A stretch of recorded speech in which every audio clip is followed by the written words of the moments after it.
Good afternoon again. Phil's just read out to me a rather long and complicated question from a young man who is struggling to reconcile, I suppose, the content of these videos and meditation with his upcoming Christian beliefs. And he's been reading books, and among them those that say meditation is not Christian.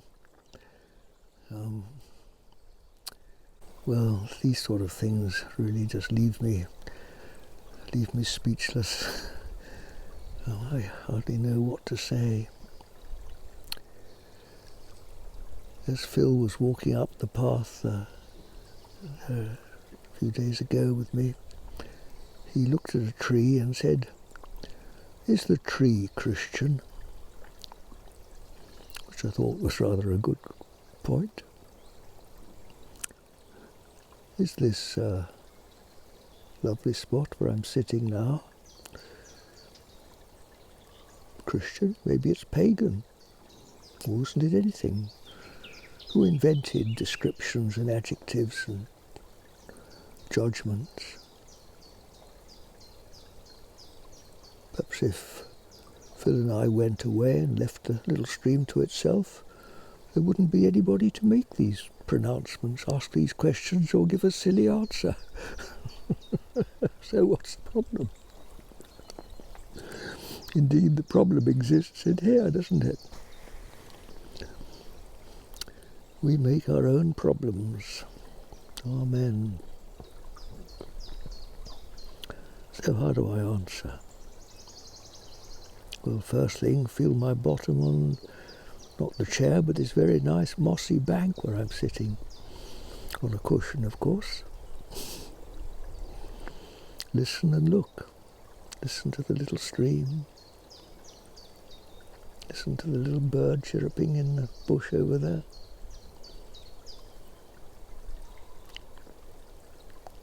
Look at the breeze just stirring the newly emerging leaves.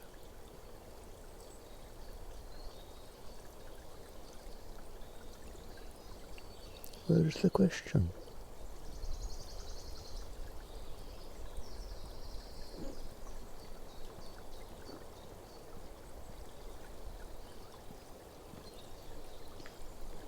A very wise man once said, the answer to every question is that there is no question.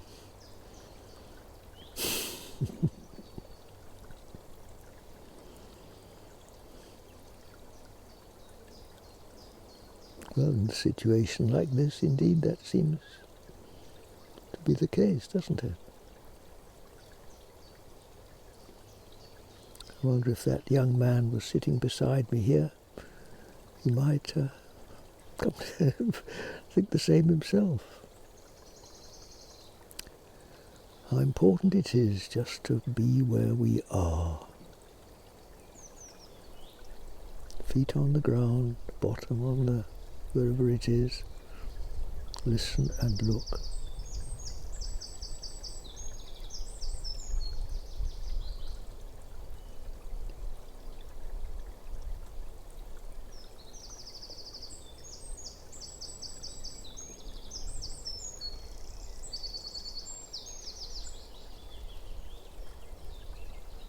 Part of this question was, is meditation demonic?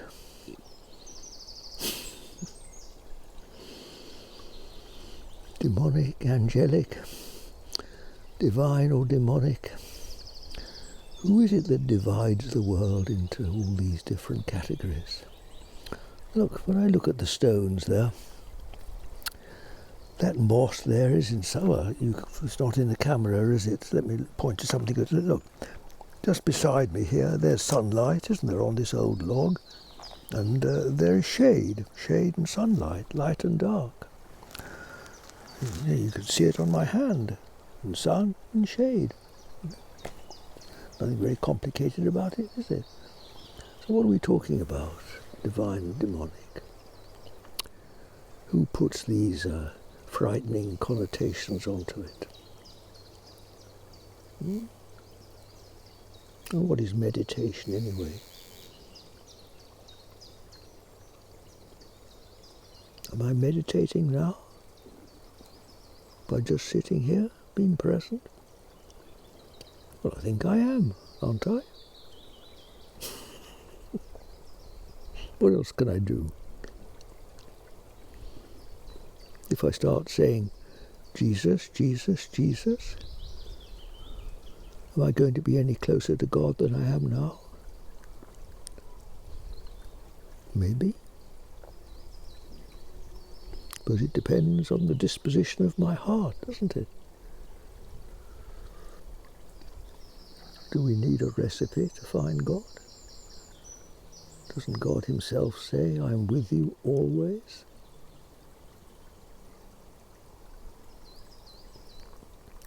Who invents these recipes? Are they here? Or do they just exist in the mind of man?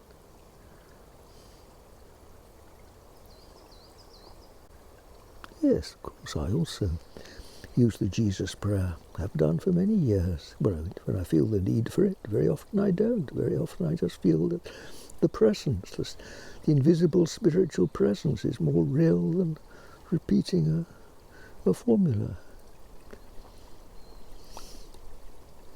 My mind's confused and I'm lost a bit, and I often very thankfully repeat the name of Jesus. At the moment, I'm perfectly content to listen to the stream.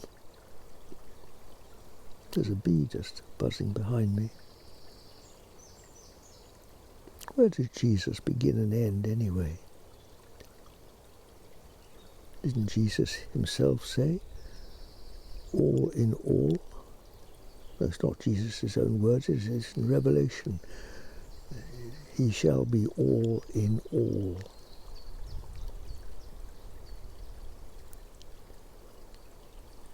I am with you always.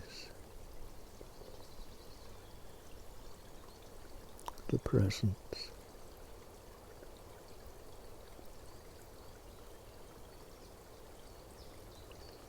When you love someone, really love them, often you don't want to talk to you. You don't need to call them anything. You just look at them. You don't even need to look at them, you just touch them. Hold hands. Don't even need to do that. Often just being in their presence is enough. And so it is with Jesus.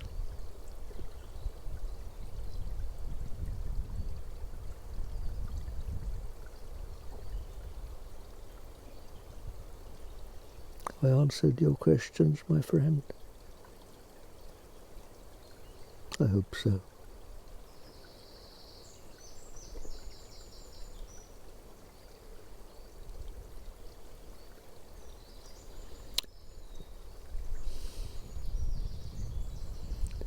Be at peace, as Jesus not only tells us, but commands us. Be at peace. Amen. Until tomorrow.